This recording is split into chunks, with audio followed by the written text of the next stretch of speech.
La question donc des cas complexes en addictologie concernant les pathologies duelles, cette clinique qui nous fait réunir à la fois les troubles psychiatriques et addictologie est une clinique à l'ancienne, on la connaît depuis longtemps, on sait depuis longtemps qu'il y a un lien entre addiction et pathologie mentale, mais si on regarde l'histoire à la fois de la psychiatrie d'une part et de l'addictologie d'autre part, on voit que ces deux histoires, au cours notamment du XXe siècle, se sont côtoyées de façon parallèle avec des épisodes où la question de la présence psychiatrique parmi la pathologie addictive était présente. Vous voyez, notamment lorsque De Clerambault, en 1907, décrit l'ivresse psychique sur les documents proposés par Garnier et relate un certain nombre de troubles liés, selon lui, à la consommation d'absinthe. À bien relire en fait les textes qui sont proposés par De Clerambault, on y trouve un certain nombre de manifestations neuropsychiatriques et psychiatriques qui peuvent aller aujourd'hui, qui seraient documentées comme par exemple des délires hallucinatoires de type maniforme ou de type schizophrénique. Si on regarde les troubles psychiatriques, à votre droite ici sur cette peinture, on pourrait regarder cette œuvre de Picasso, on pourrait décrire ici une dépression. Or, ce que Picasso a voulu décrire, c'est une femme consommatrice d'absinthe, et cette peinture, l'absinthe, relève bien de cette ambiguïté entre le lien entre expression dépressive, ou troubles cognitifs aussi, et consommation d'alcool, malgré tout, avec un regard premier porté sur la consommation d'alcool et non sur le trouble psychiatrique. Il en a été vrai tout au long du XXe siècle, où on a séparé, tout en évoluant, évidemment, dans la clinique à la fois psychiatrique et addictologique, on a séparé les troubles psychiatriques et addictologiques sans jamais trouver une compréhension, une modalité de compréhension commune de troubles associés que pouvaient être les troubles addictologiques ou psychiatriques. Ce qu'on peut proposer, et ce que je vous proposerai à la fin de cette présentation, c'est comment faire émerger une nouvelle clinique qui se tiendrait d'expression à la fois psychiatrique et addictologique et qui permettrait de se saisir de la question des pathologies duelles. Ce que Michel Foucault rappelait dans les années 60, c'est que cette clinique, la clinique telle que nous la prenons ou telle que nous la pratiquons, c'est une clinique à la fois de l'individu dans laquelle une maladie s'exprime, mais la maladie s'exprimant chez un individu, il y a un retentissement individuel et chaque maladie s'exprime de façon différente. Et lorsque cette maladie est à la fois l'association psychiatrique et addictologique, cette expression est encore différente et cette expression, si elle a lieu également dans le champ social, ce qui est le cas des pathologies mentales et des pathologies addictives, eh bien, on aura encore une expression supplémentaire rajoutée et une modalité de la compréhension de cette clinique qui sera modifiée. Ce n'est pas rien parce qu'en fait, tout va dépendre de à qui appartient l'expression ou à qui appartient le repérage ou à qui appartient la compréhension de la clinique. Si, évidemment, vous avez des troubles d'allure psychiatrique qui s'expriment dans un service d'addictologie ou dans un centre d'addictologie, et que vous montrez ces allures psychiatriques qui semblent à toute l'équipe d'addictologie comme pas tout à fait normales, pas tout à fait identiques aux autres patients souffrant de troubles addictologiques, eh bien, si vous présentez ce patient à un collègue psychiatre, il n'est pas certain que lui détecte là une clinique psychiatrique, parce que son champ clinique n'est pas le champ de la clinique psychiatrique qui s'exprime sur un terrain addictologique, mais un champ clinique psychiatrique propre qui a ses codifications propres qui ont évolué au cours du temps et qui ont été notamment délimitées à travers le DSM, j'y reviendrai. Donc, il va falloir peut-être changer le paradigme de compréhension, le paradigme d'appréhension de la clinique et de peut-être former de nouveaux cliniciens. Avant de parler de tout ça, eh bien, il faut rappeler que cette association pathologie psychiatrique et pathologie addictive, elle existe, elle est visible. Elle est visible d'abord dans les données d'épidémiologie qui montrent que dans la population américaine, notamment, il y a beaucoup d'études évidemment nord-américaines qui montrent que des patients souffrant de troubles mentaux ont une prévalence élevée d'abus ou de dépendance à des substances, 20 à 30%, et à l'inverse, les patients qui présentent des abus de substances auraient 40 à 5% d'entre eux souffriraient de pathologie psychiatrique. Une fois que tout cela est dit, on voit bien qu'il y a de l'émergence psychiatrique dans les troubles addictifs et de l'émergence addictive dans les troubles psychiatriques, et que si c'est assez délimité, assez précis, on peut voir à peu près de ce dont il s'agit. Là où ça sera plus complexe, c'est lorsque ce n'est pas délimité, lorsque c'est plus flou, lorsqu'il y a des interactions entre les troubles addictologiques et psychiatriques, et c'est de ce dont il va s'agir, parce que cette population-là, probablement, est une population plus complexe, plus difficile à gérer, et qui est probablement plus sévère et plus chronique. Ce sont des patients qui sont retrouvés souvent dans la population hospitalière, mais également dans les lieux, par exemple, d'incarcération. En ce qui concerne les lieux de soins, justement, de ces différents types de pathologies, les lieux de soins, ils peuvent être soit en fonction, on a l'habitude de repérer l'interaction troubles psychiatriques et pathologies addictives en fonction des lieux où on va retrouver les patients. Si on s'oriente du côté des endroits où la pathologie mentale est sévère, eh bien dans ces services-là, le patient souffrant d'une pathologie addictive sera un peu en équilibre pour ne pas être mis à l'index du service de psychiatrie, de ne pas être rejeté parce qu'évidemment, la pathologie addictive vient rendre plus complexe la prise en charge psychiatrique et d'une façon générale, le lieu institutionnel n'est pas forcément un lieu,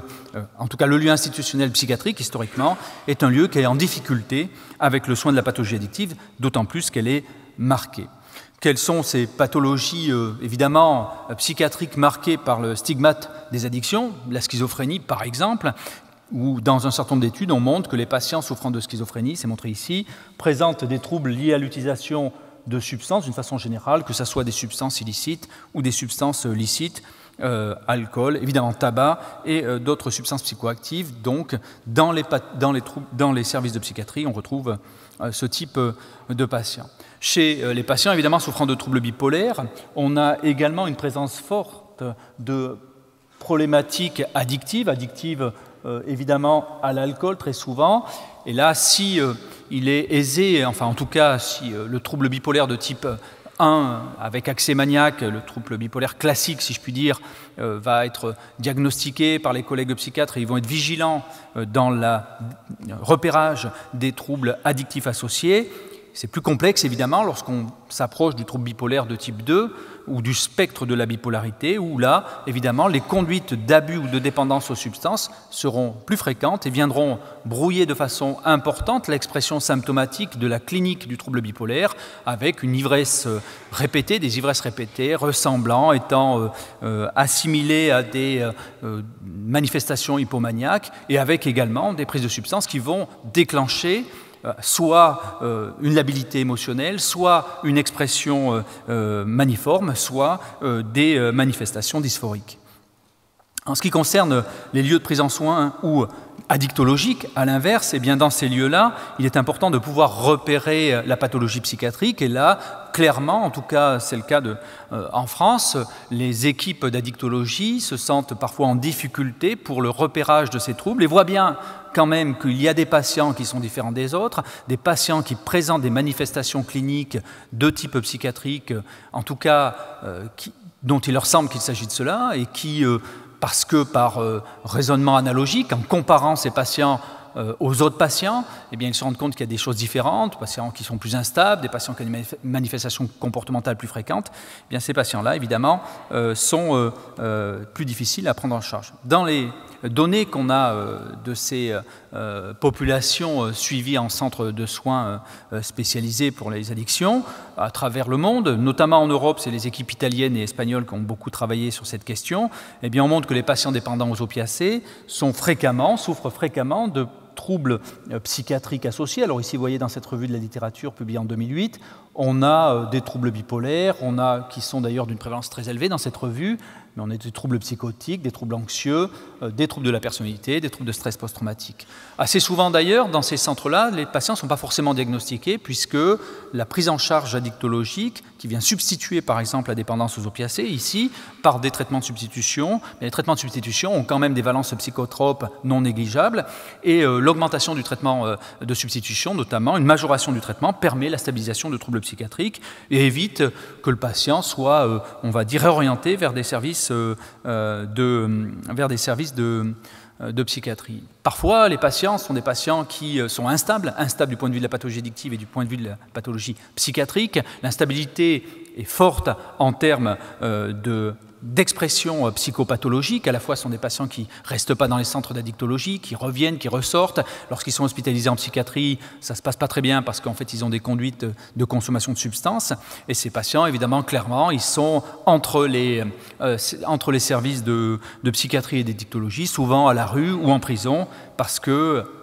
la réponse de prise en charge n'est pas suffisante. Et puis, il y a une dernière catégorie, si je puis dire, de patients, ceux qui expriment à la fois des troubles psychiatriques et des troubles addictologiques, de façon peut-être modérée, et ça reste à voir, peut-être de façon moyenne à modérée, parfois peut-être plus important, et qui ne sont pas repérés, parce qu'il y a une certaine stabilité d'un des deux troubles. Alors ils sont repérés parfois pour les addictions, c'est assez souvent le cas. D'ailleurs, les études montrent que ce sont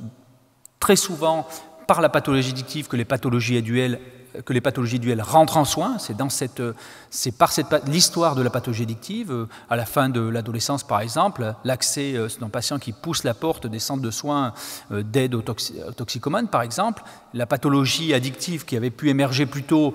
a été colmatée, tamponnée si je puis dire par une prise de substance et n'est plus bruyante, n'apparaît pas. Ils arrivent dans le centre de soins addictologiques, ils sont pris en charge et parfois la pathologie psychiatrique réémerge à la faveur soit de l'évolution naturelle de cette pathologie psychiatrique qui existait, parce qu'elle se révèle aussi également, soit parce qu'elle se révèle sous l'influence des toxiques qui sont à la fois là pour calmer ou colmater la pathologie addictive, mais qui en retour évidemment l'exacerbe. Par exemple, le cas classique du cannabis qui vient calmer l'angoisse psychotique, mais en même temps accentuer le déficit cognitif du patient souffrant de schizophrénie. La question aussi de cette interaction entre addictologie et psychiatrie, si elle a du retard dans la prise en charge, c'est que d'une façon générale, dans la société, et peut-être conceptuellement pour un certain nombre d'entre nous, l'addiction en tant que telle vient, c'est évident, vient gréver d'un point de vue phénoménologique l'histoire du sujet, et avoir une addiction et être dépressif, finalement, c'est un lot dans la gravité de répercussions liées à la conduite addictive qui fait que, finalement, ça serait naturel de souffrir d'une pathologie psychiatrique qui serait liée aux conditions, aux conséquences de l'addiction dans ces conditions environnementales, perte de l'emploi, perte de la famille, et qui ferait que l'individu se retrouve seul, errant, et donc naturellement présentant des réactions dépressives, et que finalement, ça ne serait pas une dépression, si ce n'est que la résultante de conditions environnementales liées à l'addiction, et peut-être c'est comme ça qu'on la regarde et qu'on a du mal à envisager la dépression chez le patient alcoolodépendant notamment. Par ailleurs, j'ai parlé beaucoup lorsque la pathologie psychiatrique est très visible, ça pose de problème à personne. Encore une fois, un trouble bipolaire de type 1, ça pose de problème à personne de le diagnostiquer un trouble addictif associé, alcool ou trouble de l'usage de cannabis par exemple. Mais chez un certain nombre de patients, ce qu'on note dans cette population du spectre-là qu'on ne voit pas, si je puis dire, ces invisibles au radar, tels que je les ai présentés, ces invisibles au radar, par exemple, ils appartiennent plus souvent au spectre bipolaire. Alors c'est une petite étude ici qui a été réalisée par Meremani, mais on voit bien que la plupart des patients qui souffraient de pathologie duelle n'étaient pas forcément bipolaires au sens classique du terme, mais plutôt dans une cyclothymie avec des conséquences évidemment importantes, notamment le risque suicidaire qui appartient au cortège de l'évolution de ces histoires cyclothymiques. Un élément évidemment important associé à la pathologie addictive, c'est la question du syndrome de stress post-traumatique. Et là encore, le syndrome de stress post-traumatique, si on considère, ne serait-ce que le syndrome de stress post-traumatique est une catégorie psychiatrique qui favorise bien sûr l'entrée dans les addictions, avec l'alcool, évidemment, l'alcool ici, l'héroïne ici, très fréquente notamment à la consommation d'héroïne suite à des abus sexuels dans l'enfance. Mais ce qu'il faut bien noter, c'est que un certain nombre de patients ne présentent pas la catégorie diagnostique de l'état de stress post-traumatique, mais présentent une histoire traumatique de négligence, parfois une histoire traumatique d'abus, sans que l'état de stress post-traumatique classique, tel qu'on le veut bien le diagnostiquer avec tous ces éléments syndromiques, n'apparaît pas à l'âge adulte. Pourquoi ? Parce qu'il a été remanié, remodelé par une adolescence, par une histoire de prise de produits, par un certain nombre de choses qui fait que ce sont des patients, par exemple, qui ne font pas forcément de reviviscence ou de cauchemar, même s'ils ont été abusés dans l'enfance, et donc ils ne présentent pas à l'aune du DSM un état de stress post-traumatique, mais l'empreinte traumatique est bien là, et elle est fortement liée, évidemment, à la pathologie addictive. Donc la pathologie duelle, telle qu'on la voit globalement, dans tous ces aspects, si la psychiatrie est visible, l'addiction est visible, avec l'émergence d'une addiction dans la psychiatrie ou d'une psychiatrie d'addiction, ok, mais au milieu de ça,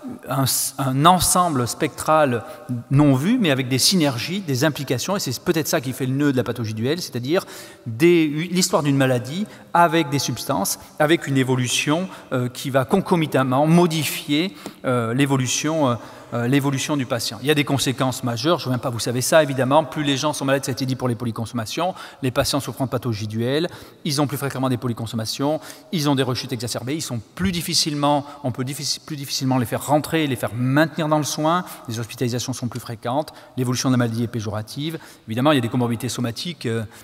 qui sont plus élevées et il y a des violences et des incarcérations. Quand on prend en soin des pathologies duelles, j'ai peu de temps, mais enfin que je ne résiste pas à l'idée de dire quand même que quand on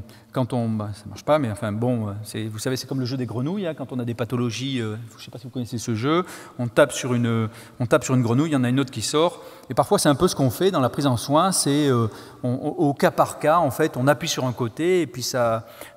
ressort de l'autre, c'est-à-dire que la prise en charge globale, elle n'est pas présente. Alors pourquoi il y a ce désaccord? Pourquoi on bute un petit peu sur la prise en charge de ces pathologies duelles? Bon, il y a cette historicité qui est logique dans l'histoire d'évolution de la psychiatrie notamment, la donner du sens et mettre en place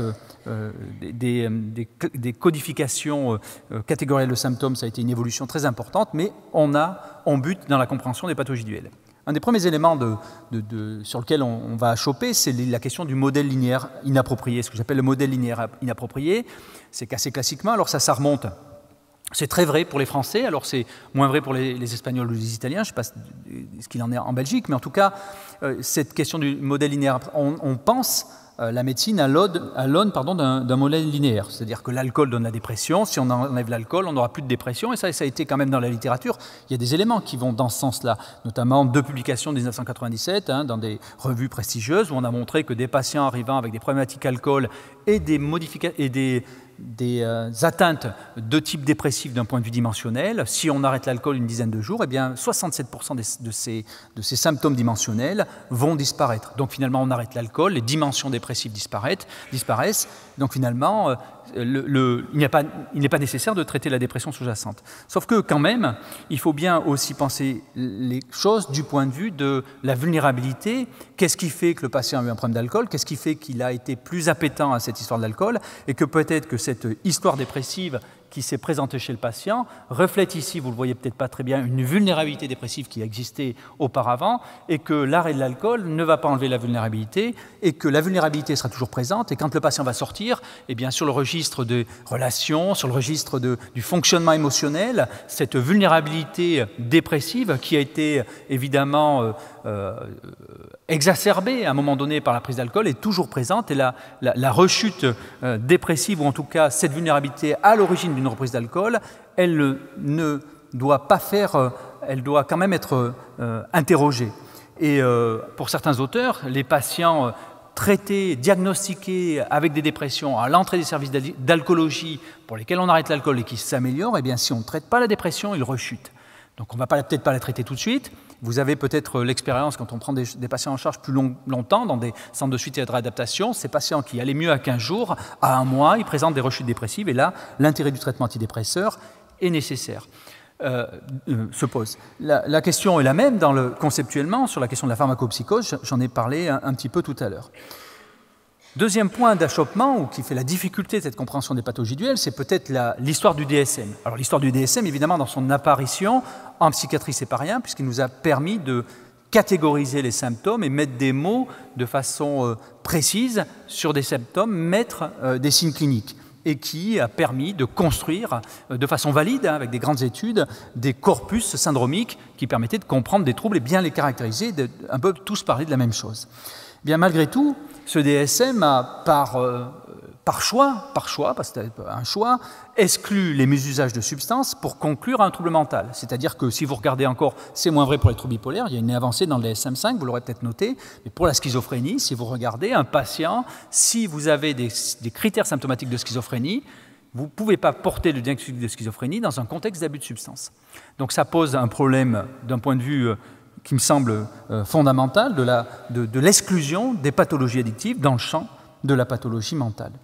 Un deuxième point lié à cette approche catégorielle, c'est cet impératif catégoriel qui impose justement, quand on a une compréhension d'un patient, vous avez des patients qui arrivent dans le service, qu'on a une obligation diagnostique, et nous on est fortement obligé de coter les patients, peut-être vous aussi, pour leur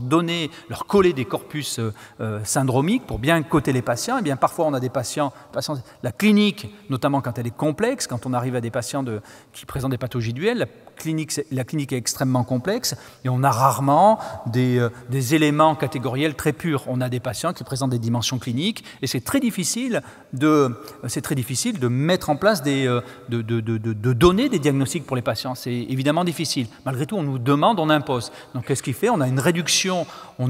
par le bas, on nivelle par le bas la clinique et la plupart des patients pour lesquels on n'a pas de diagnostic finissent par une appréhension diagnostique de type borderline. Je ne la critique pas, mais je veux dire qu'on a une réduction de l'étiquetage symptomatique de par la difficulté à nommer les choses autrement. Difficulté à nommer les choses autrement, c'est un peu le concept du rasoir d'Occam. Vous savez, c'est un concept d'un moine franciscain du Moyen-Âge, c'est l'idée que quand on a plusieurs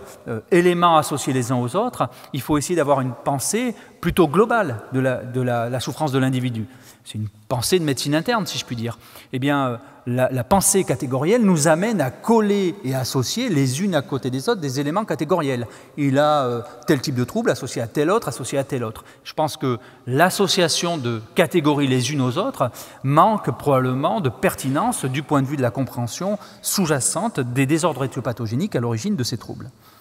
De la même manière, c'est la même chose finalement, mais la juxtaposition des entités diagnostiques obère la compréhension de la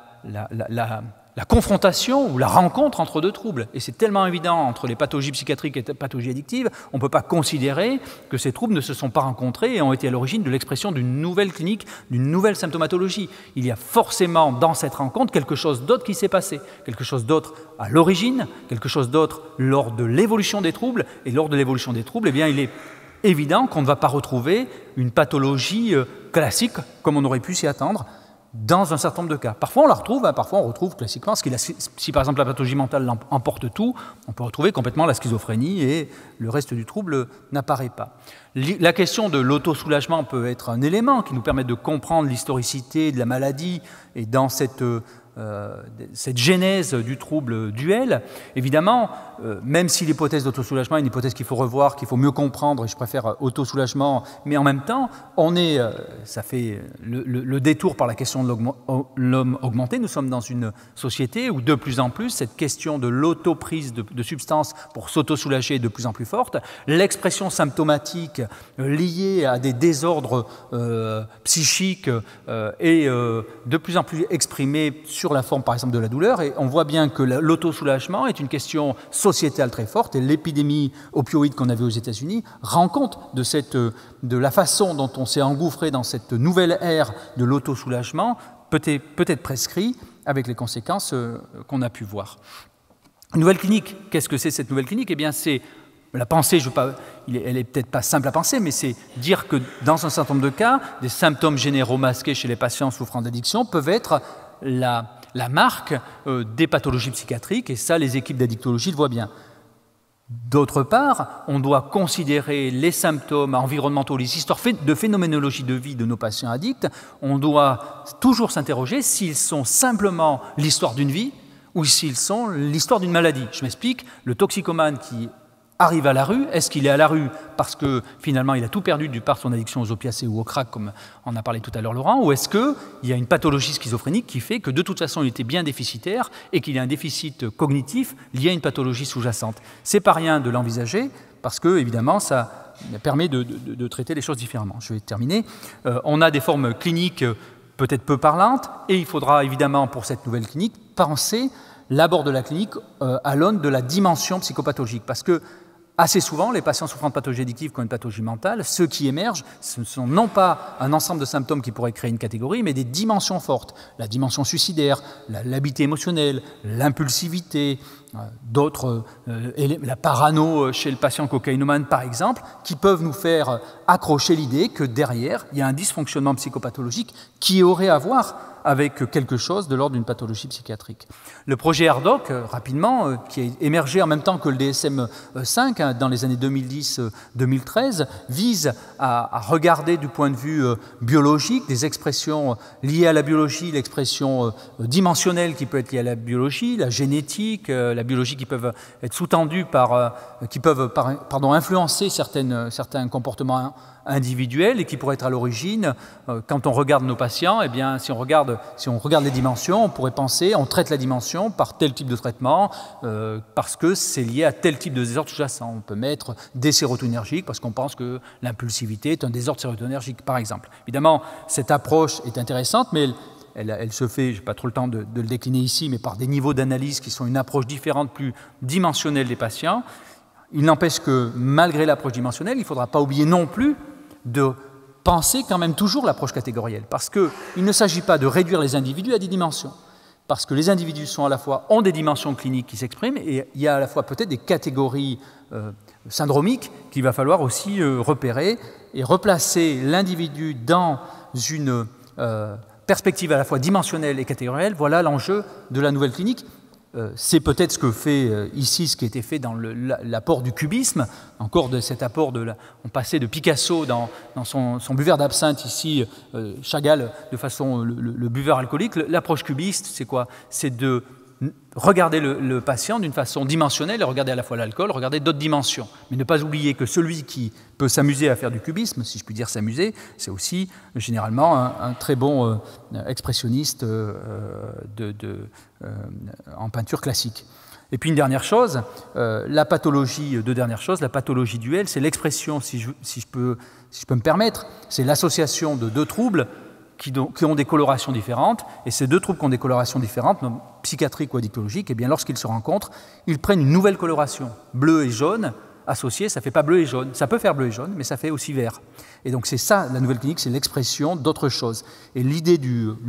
en le lisant différemment sur différentes études, notamment en ce qui concerne la schizophrénie, l'idée du staging, c'est-à-dire l'idée que la pathologie ne va pas arriver à la maturité pathologique qu'elle aurait pu atteindre en dehors de prise de substance, mais la prise de substance n'est pas venue là par hasard, elle n'est pas qu'une simple rencontre fortuite, elle est peut-être liée à des sensibilités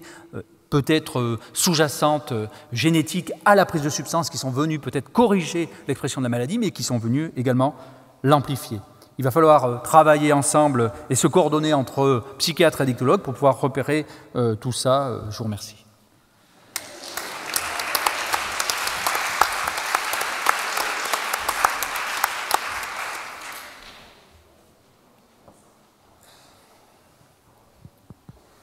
Voilà, est-ce qu'il y a des questions ?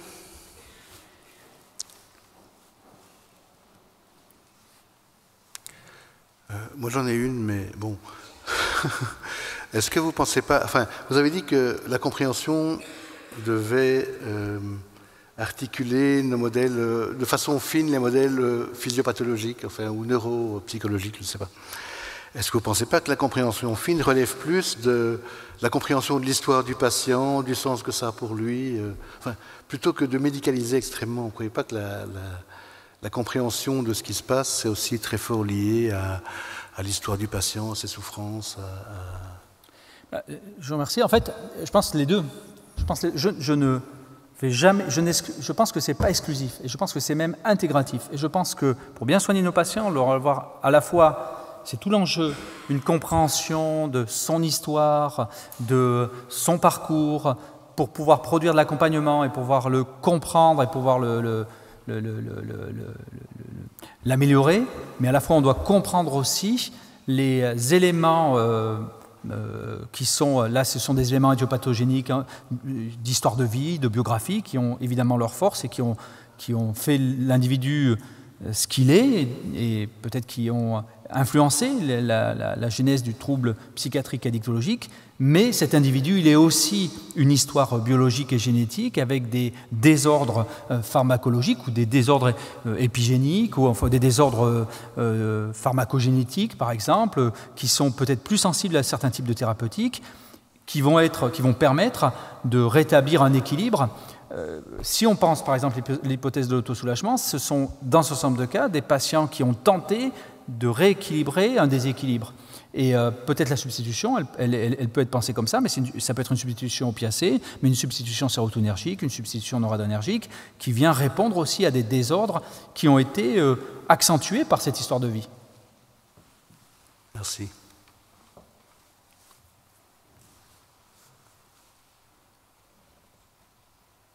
Est-ce qu'il y a d'autres questions? Oui, voilà. Merci.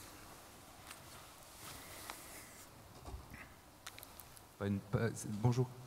Ça fonctionne? Oui. C'est pas une question, mais peut-être un point de vue, en fait. Il y a peut-être aussi une question d'étape, d'interprétation du moment de la maladie. Je pense notamment aux patients alcoolodépendants, où effectivement, peut-être qu'au début de la maladie et au ressort, et ce qui a fait, qui peut expliquer dans l'histoire du patient et d'un point de vue plus psychologique, ce qui l'a amené à avoir recours à un produit. On peut interpréter les choses et accompagner et traiter à ce moment-là de la maladie, à partir d'un certain moment, chez ces patients alcoolodépendants, quand les complications cognitives commencent à apparaître. Là, on est plus dans du neurobiologique et dans des explications comme celle-là, et l'accompagnement est différent, et la prise en compte de toutes les répercussions sur le comportement et sur la psychologie du patient liées aux complications cognitives vont amener aussi probablement à avoir la prise en charge et peut-être l'évaluation de la problématique de manière différente. Vous avez peut-être peu parlé des complications cognitives. Je pense que ça a une place fort importante, que dans le continuum pathologique du patient, si on en parle moins au début parce que forcément les complications cognitives sont pas présentes ou peu, elles prennent de l'ampleur avec les années d'alcoolisation et qu'à un moment donné, on entre dans quelque chose où peut-être que ce point de vue sur l'explication, l'histoire et le sens perd un peu sa prééminence par rapport aux dégâts qui sont créés par les années de consommation. Voilà, c'est un point de vue. Mais... Oui, c'est vrai, mais je pense que les produits ont trois registres, ont trois types d'actions, si je puis dire. D'une part, ils produisent des addictions. D'autre part, de par leur toxicité, par l'alcool, vous l'avez dit, ils peuvent amener à des désordres cognitifs toxiques, donc avec des attaques cellulaires et des morts cellulaires. Deuxième type d'effet des produits. Et le troisième type d'effet, c'est qu'ils sont à la fois soulageants, l'alcool est un anxiolytique puissant, mais à la fois ils produisent des troubles psychiatriques, en décompensant peut-être des vulnérabilités. Donc à tous les moments de la maladie, je pense que l'analyse de la possibilité d'une pathologie psychiatrique étant décompensée par la prise d'un produit doit être évoquée. Que ce soit chez un jeune de 16 ans, que chez une personne de 60 ans alcoodépendant. Mais plus le patient va être toxiquement atteint par l'alcool, moins la possibilité de la guérison sera atteignable, puisque les troubles cognitifs vont d'autant plus limiter la capacité à la fois de la psychothérapie, à la fois de la psychothérapie de la pathologie mentale et également la psychothérapie de prévention de rechute.